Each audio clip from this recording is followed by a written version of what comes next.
Panggigipit ng China Coast Guard sa mga Pilipinong mangingisda malapit sa Sabina Shoal, ubanin ng batikos mula sa mga kongresista. Rajman Grace Mariano sa balita.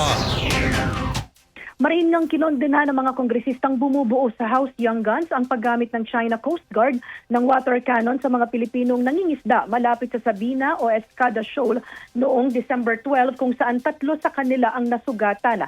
Giit ni na Representatives Paulo Ortega V, Jefferson Kunghon, Zia Alonto Adjong, Raj Gutierrez at Ernix Junicio ang nabanggit na hakbang ng China sa loob mismo ng Exclusive Economic Zone ng Pilipinas ay may hatid na panganib sa ating mangingisda at sa kanilang kabuhayan. Bunsod nito'y nananawagan ang House Young Guns sa international community na papanagutin ng China sa patuloy nitong pagkakasa ng mga mararahas na aksyon, partikular sa West Philippine Sea. Nagpasalamat naman ang House Young Guns sa hindi matatawarang professionalism at dedikasyon ng Philippine Coast Guard sa pagsagip sa nabanggit na mga Pilipinong mangingisda sa kabila ng marahas na pagkilos ng Chinese vessels.